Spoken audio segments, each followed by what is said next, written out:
we are really grateful that we were able to have a hand in onboarding so many new people into Web3. But what happens next for them? How do we give them the best experience and educate people along the way, and also serve as an example for DAOs in the future?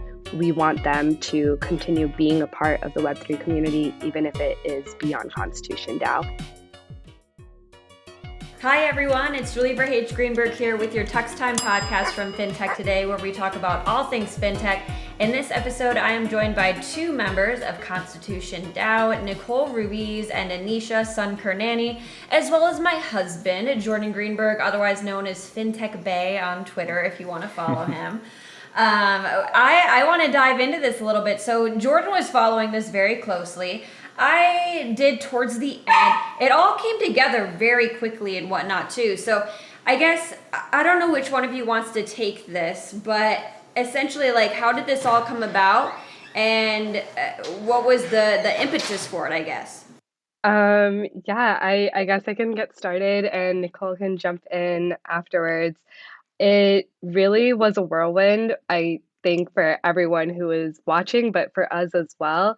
There were a few different groups who all had the same idea, different friends in different corners of the internet that thought, hey, Sotheby's is putting up a copy of the Constitution for sale. How crazy would it be if we worked together and placed a bid on it?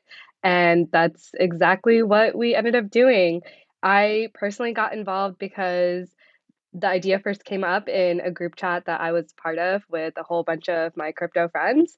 And we all ended up just thinking, what if we hop on a Zoom call and reach out to some of the other people who have been like playing around with this idea that we've seen on our Twitter feeds, and it kind of just snowballed from there.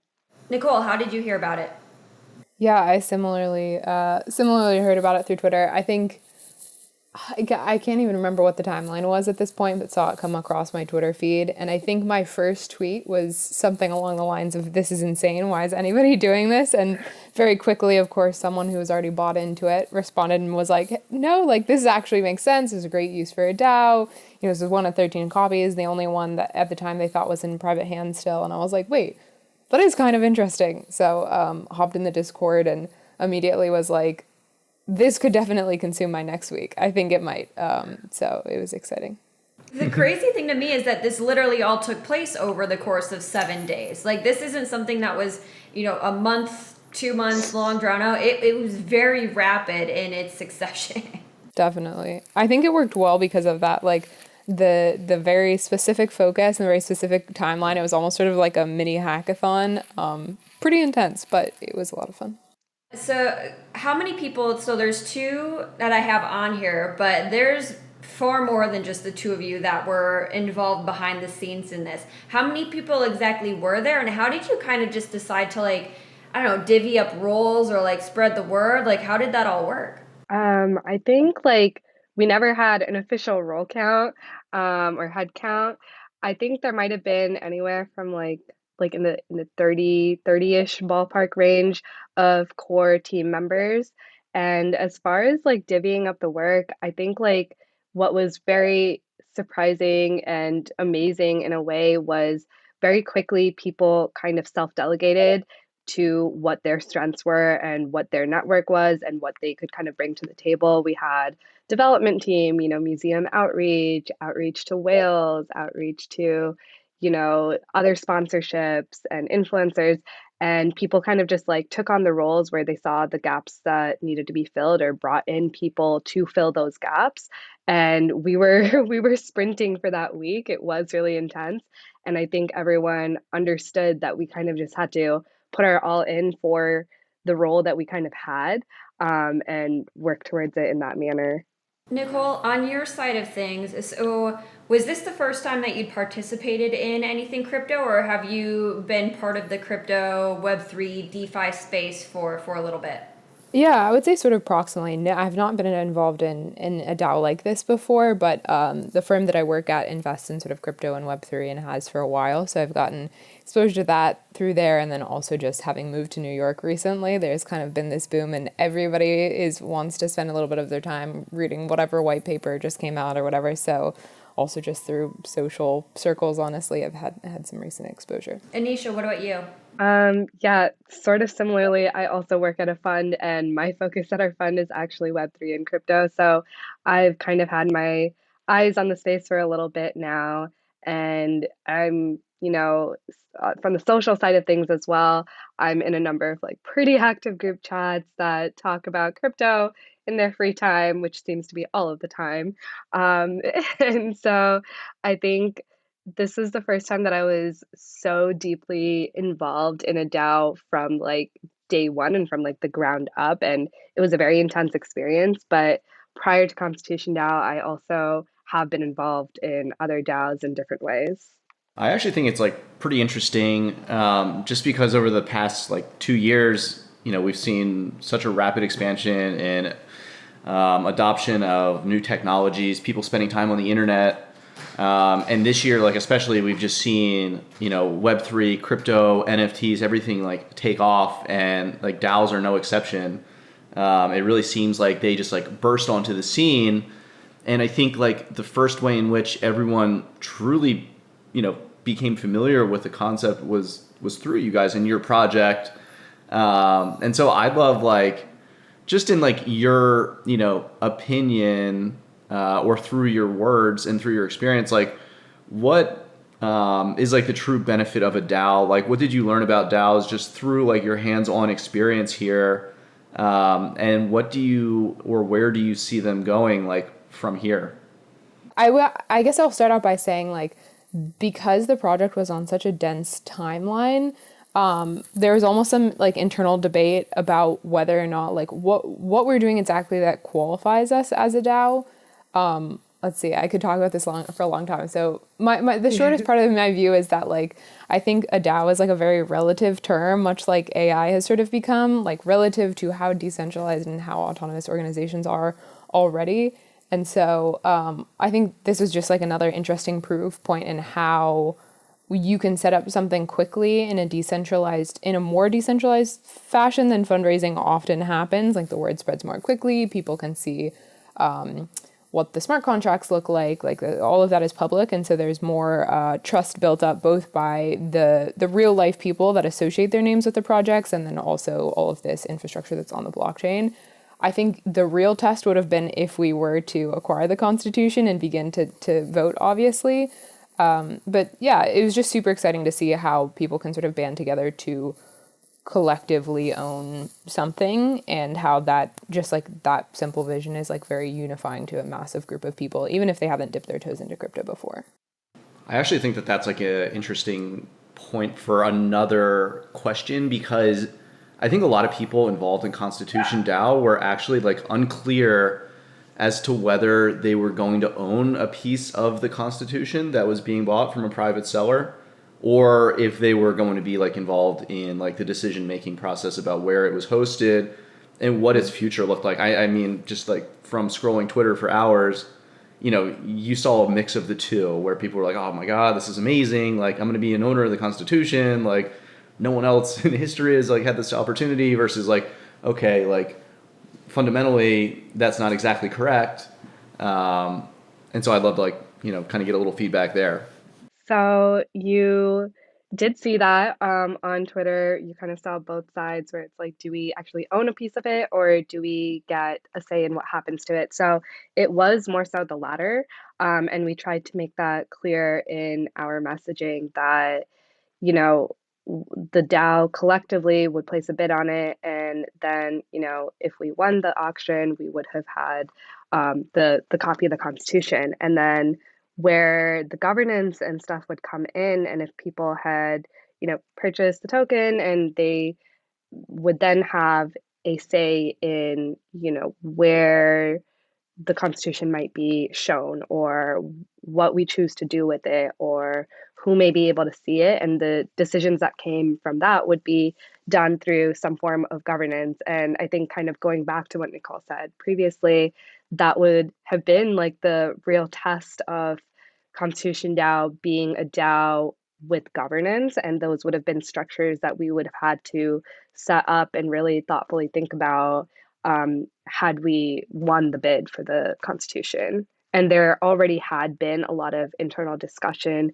about what that might look like. And among the core team, we had a lot of conversations about, if we went in that direction, how do we best, set up governance? But the reality is, like, the purpose of the DAO was kind of to place a bit on the Constitution. And after that, having not gotten the Constitution, we thought it was in everyone's best interest to, wind things down. I would say even going further into that, there's kind of some interesting conversations that, paralleled other governance conversations around like the US Constitution, which was interesting to learn about. We ended up visiting Freedom Hall in New York, which is where, all this stuff operated for a while. But anyways, a lot of conversations, as Anisha sort of referenced, about like the literal voting structure. There's a lot of different interesting ways to do sort of how you allocate which people get how much of a vote. And as sort of whales came in and put in millions of dollars, the question became, do we want that person to have a perfectly representative ability to vote on the storage if they own over, a quarter of it somehow? If that were to happen at the last minute, what do we do about that? Do we want to use quadratic voting to make sure that it's like distantly representative, but maybe not perfectly? And, this is a real life question that a lot of people come up against voting. And so it would have been interesting if we got to there. But it's interesting to watch DAOs deal with this broadly. And Uniswap, I think one of the Uniswap grants recently did like a great study on how people have solved some of these governance questions like at scale, and did a survey on some of like the voting tools people use and stuff, but definitely brought those to front view for us. And another thing to kind of add to that is at the time of like inception of ConstitutionDAO, none of us who were like the core members actually held any of the people token in terms of just like holding back a portion of it or holding back a percentage of it for governance purposes or whatever. And that was another thing to think about, because there are instances or other DAOs or collectives that choose to allocate a certain portion for the core team, and that was our decision not to. But if governance did play out and we wanted to ensure that some of the core team had a voice in it, we would have had to think about how that might work, or would we set up a proposal for the community to say, hey, should some of the core team be allocated a certain portion, and how do we want to go about that? So basically, there was a lot of discussion around governance even before governance became, a very real thing for ConstitutionDAO. But I think it was a great exercise in thinking about those things, because broadly DAOs do need to think about those things, and not every model of governance is meant to be structured the same exact way. Talk to me about the week leading up to this, like the process of like when you joined, seeing all of this money coming in, actually having like a shitload of money to be able to bid on this thing, bidding on it, the Discord going crazy. Like, what was it like behind the scenes? Like, I remember Jordan watching the Discord, watching the auction on TV, but I'm sure you just have, so much extra insight from being on the core team for this. I think Nicole and I actually have different experiences, which we can talk about both. But I was in San Francisco at the time, and Nicole is actually on the ground in New York with a bunch of the other ConstitutionDAO members in person while that auction was going down. Yeah, the day of the auction was pretty crazy. It was definitely bittersweet. We went to see the copy of the Constitution the morning of at Sotheby's, and like we FaceTimed some members in and stuff. But it was definitely sad that it was like we're meeting some of these team members we've never met before, and yet a lot of them are missing. Ultimately, we ended up going and watching the bid itself take place from like as many of the core team could get to New York came and watched it, and I sat in the room with a person who was representing us from Endowment, which is the organization that represented us to Sotheby's, which is actually it's a fairly common practice in the art world to have a endowment that represents you for tax purposes and other things. And so the guy who was bidding for us was obviously very nervous, and that energy was all pretty crazy to experience. But honestly, one of the things that made me sort of like most emotional is we set up the live stream at the Sotheby's auction. We had potentially the option to take a few people in person to the Sotheby's auction, but felt like that wasn't really in the core interest of the team, because we wanted everybody there and sort of like family and friends and loved ones and people that supported us throughout that week. So we set up this live stream and we're all watching it as the time gets down and they're moving through other items that they have for sale. And before they even started the video stream of anything else, like so many people were flooding this live stream of comments being like, Constitution DAO, like just like you just saw the comments like go wild. And it was super cool to see like everyone just kind of like suddenly very much visualized who was really excited about this project. I wish I was there in New York. I actually flew back 2 days before on Tuesday, with the auction being on Thursday, because even on Tuesday I was like, there's no way like we're gonna raise like that much money. But on my side of things, I was actually on a group Zoom call with a bunch of our friends, like people who were part of Constitution DAO, but also a part of that original larger crypto group chat called Gas Station, um, who many of us are friends of, and they had all been very closely following the Constitution DAO movement all week and kind of had been supporting us. So we had this like massive group call just watching the auction in real time, with a bunch of the members of the team as well. And it was just so like it was such a big like community feeling to be like, hey, we're all like here to watch this together and we're all like supporting it. And we also saw on like the live stream, like the YouTube like feed just like had like, we're all gonna buy the Constitution and like we're all gonna make it. And it was just like flooding it like crazy. And I just remember having a moment thinking like how hilarious is it that this is like a very formal sit down, like Sotheby's auction, and we just have all our like crypto friends like just flooding this group chat like no other. And it was also crazy because I was helping handle a lot of the press. So I had a couple of people on the press side of things who had like my direct number. And after the auction happened, my like phone was blowing up. And we personally on the internal team still did not know who was bidding on us. And it just felt like chaos. So you guys didn't even know right away whether you had won or not? No, we did not. Not at that time. So it was, like Nicole said, like definitely bittersweet, but it was also really, really amazing to like have all the support from the community, both like people that we personally knew, but also the greater community who was just following along our story for the duration of the week. So I actually have a question here. It's more of like a strategic question, and in future projects like this, I think it could play like a big part because, you know, in being like very clear about how much money you had raised, we also kind of like exposed our war chest, right? And like for someone like Ken Griffin, you know, that is like all he needs to, you know, I don't know, feel that sense of like competition or like know that he can just like take us out of the running for it, because, you know, we had a very finite amount of money. And then as soon as you started factoring in like taxes, I don't know, insurance, like the handling of the Constitution, like all these things like add up very quickly. And I think that he knew that, you know, there was a threshold that once you reached, it was over. For those that don't know, Ken Griffin is the one that actually ended up winning. So if you didn't follow the story, he is the one that ended up outbidding them at the end of things, and everyone was kind of like hanging on the edge of their seats to find out if we did win or not.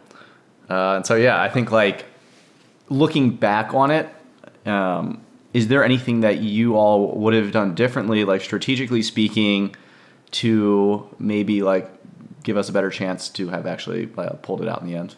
Definitely. I think, yeah, there's a bunch of things, like a billion things I'm sure every person on the team would say we should have done differently. I think the biggest thing that like wasn't even represented externally well was that we did actually plan from, I think maybe Monday or Tuesday, like one of the first few days we started fundraising, we realized that like people who were making these bigger donations, whether it was from like a corporate investor side or crypto rich anonymous people, all that type of stuff, we intended to have them in sort of like anonymous wallets outside of the juice box.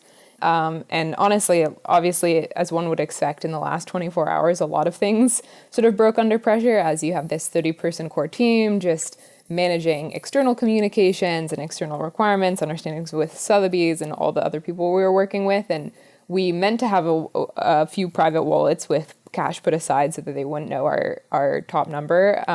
Unfortunately, I think who was assigned to making sure money went into those wallets was kind of cast to the wayside, and just ended up being that there was no money set aside.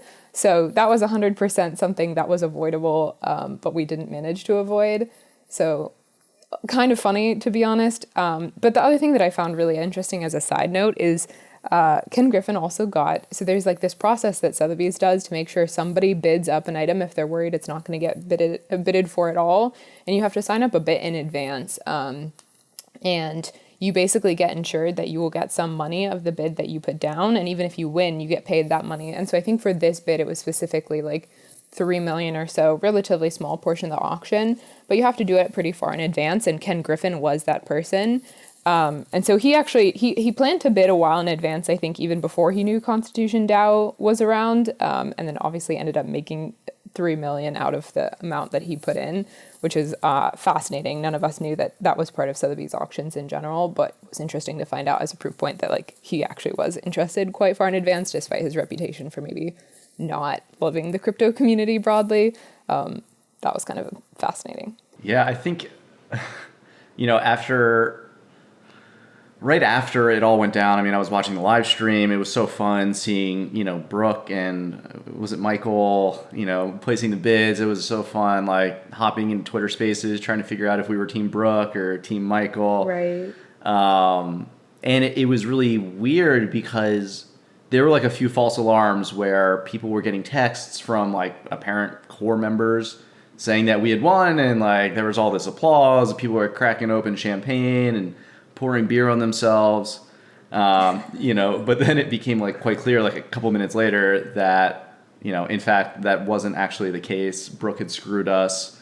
Brooke was for Ken Griffin. Yep. And so like, where did that like fake news come from? Like, were there actual like core members texting out like false hope? Did they think that we had won at first, or was that just pure fake news? It was just very confusing behind the scenes.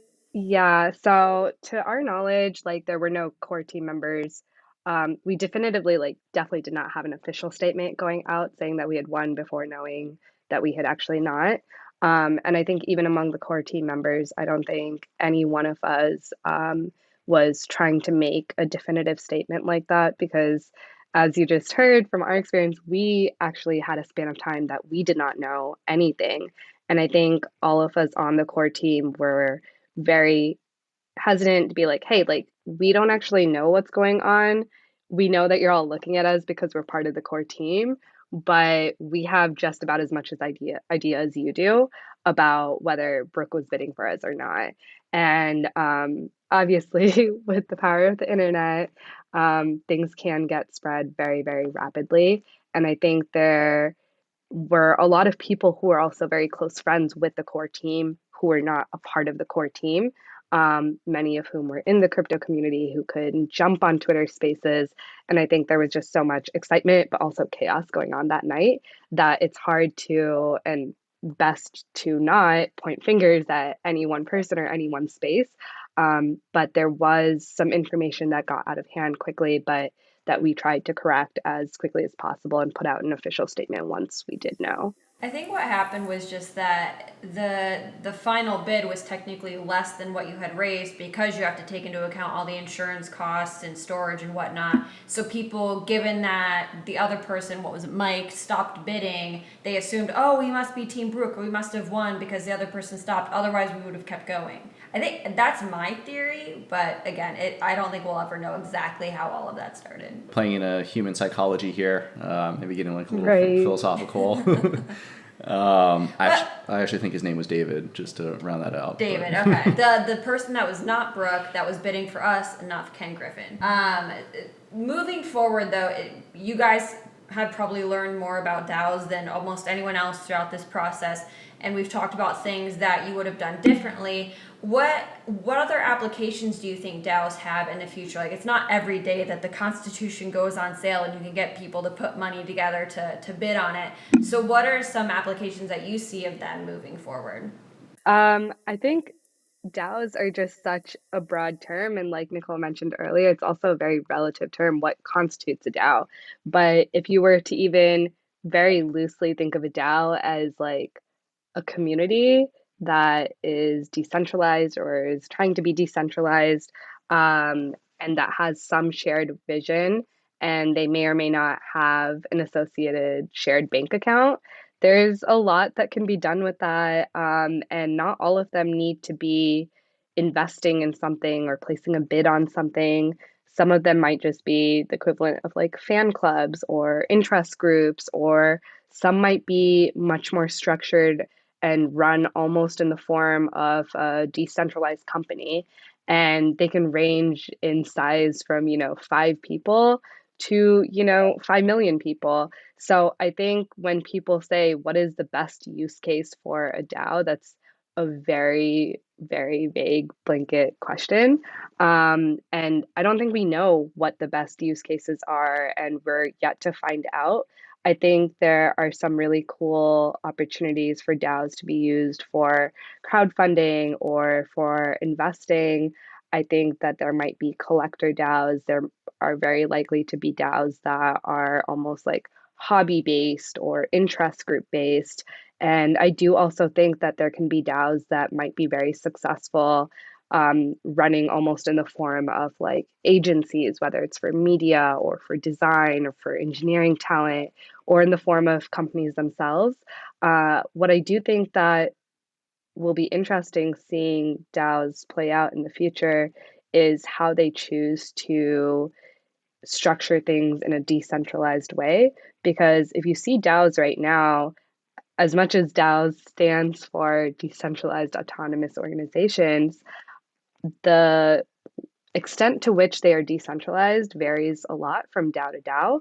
And it's for like a variety of reasons, like among which might be just how much thought needs to really go into it, what is technologically possible for the size of the DAO, and also how much like financial investment goes into making it into a decentralized format. So that'll be interesting to see. I think we have a lot of work ahead of us, but there's a lot of potential for DAOs as well. Be a bit of a contrarian and say I actually almost had the opposite takeaway from Anisha, which is like there are so many DAOs trying to tackle like every possible like human interest or problem or just like anything that an organization could do, but in a more decentralized way. And I think this to me actually proved how much more by like orders of magnitude is a DAO effective when they have a very constrained problem set, and a very constrained like governance issue.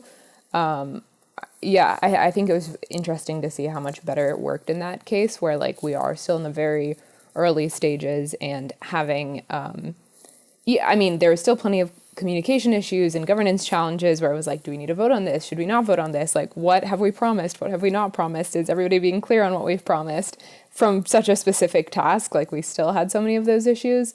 And I think, collector DAOs broadly have already been proven out as quite interesting, but having very discrete units of tasks rather than maybe the more ambiguous social or interest DAOs seem to me to be more of an imminent future for the space. I think just adding on to that, Nicole, I will agree with you there. I also think that there's a lot of hype about DAOs right now. They're having their moment, so to speak. That I would argue that there are some things if people who are creating the DAO to begin with can't define whatever problem space they're working on, as you sort of mentioned, Nicole. I think, it might even be a reason to take a step back and evaluate whether or not it should be a DAO to begin with at all. There was a time, I feel like last summer, where everyone and their mother was creating a new community because they thought that that was the best thing to do. And I feel like we're seeing that with DAOs. I think that having a very defined purpose for any DAO that is created, be it for interest groups or for collector groups, but having a very clear structure in mind and purpose in mind is important, and that not everything needs to take the form of a DAO. I think we've now talked about like the lead up, the actual bidding itself, but I'd also like to talk kind of about like the winding down of the DAO and also like where we are now. I just looked up the value of the people token and it's crazy. I mean, the fully diluted market cap of people is now at like $660 million, which is like pretty nuts for tokens that don't necessarily have any real value right now. So I'd love to like kind of jump into your heads about like the decision to wind down the process, why we didn't move forward, and like why you think that the native Constitution DAO token people is trading through the roof right now and seemingly going to the moon. Yeah, let's see. I can say a few different things. The token part is complicated, actually. I will say we didn't mean to actually have the token liquid. That presented a lot of complications up until we didn't mean to have it liquid before the auction, and so we can say more on that in a second. But I think that's an interesting part we haven't addressed a ton. Yeah, I think like basically everything after the actual bidding and subsequent loss of the Constitution. Like, Yeah, you had all this money, like, all right, now we didn't win. What do we do with it? How do we get it back to people? Or, like, will people want it back? Do we bid on something else? Like, there have to be a million thoughts going through your head at this point. Yeah, definitely. I think the first thing we wanted to answer was just like, what did we promise to do when we set out, and how do we like carry out achieving that? Which is like, did we buy the Constitution? No. And so we feel that it's important to return people's money. People didn't opt into another project. And so there were conversations floated, which I think are reflected in the public announcements on our Twitter, about continuing and trying to assess the team's capacity to continue. But I think part of the reason we got the people that we did on our team and the reason it worked so well is because there's a lot of amazing product managers, social media managers, investors who had like full-time jobs and were doing this on top of all of that. And they're extraordinary, but, couldn't continue at that capacity. And we all thought it would be a disservice to the project to try and continue to run it, but at like maybe a quarter, even if we were lucky, of the sort of gas in the tank as we had before. And so assessing that honestly was the key way to make a decision moving forward.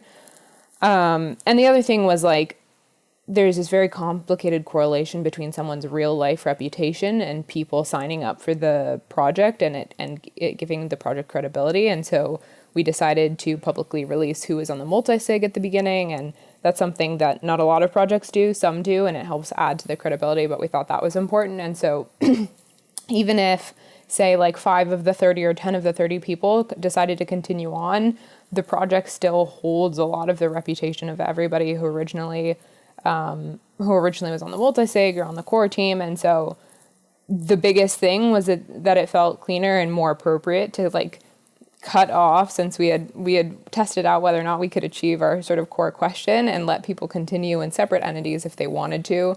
And also just like make sure the people who contributed had a clean experience.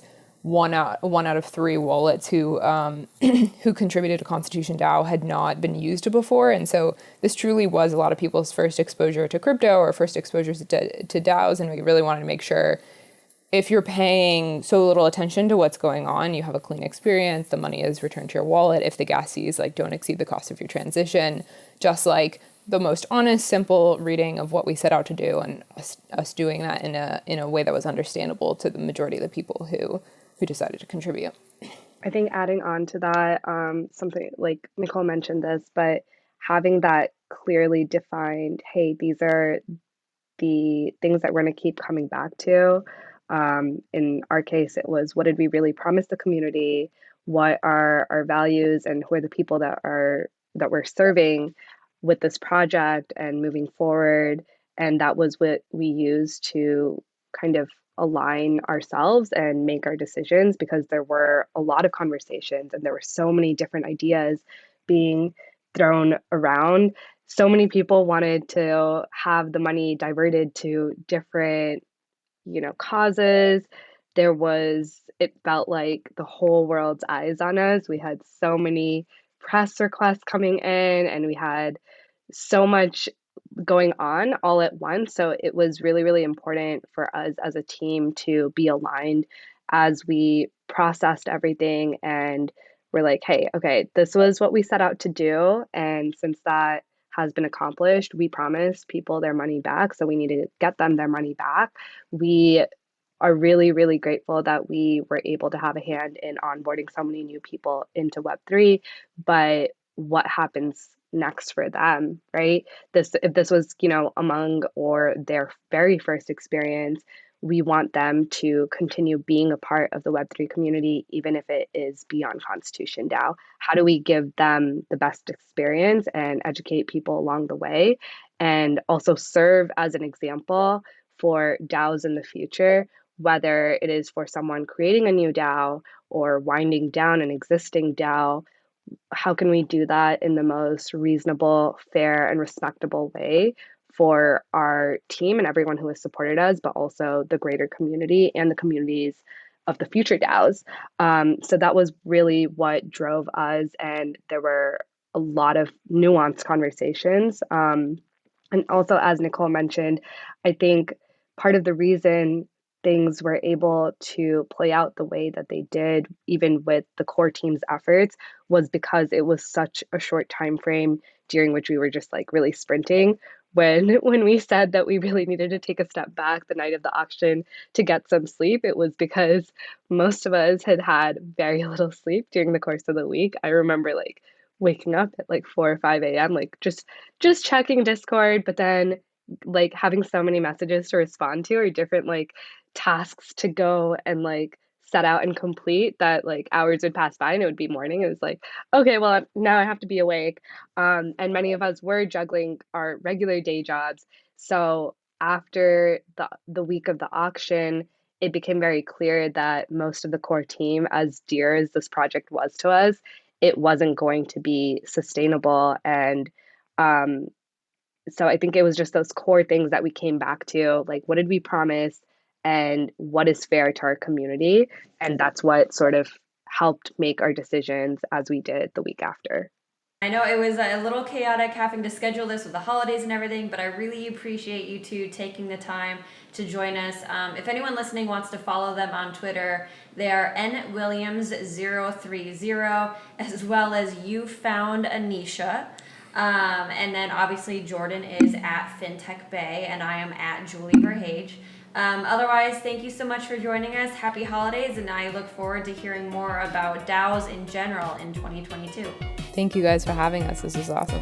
Yeah, thank you so much for having us on.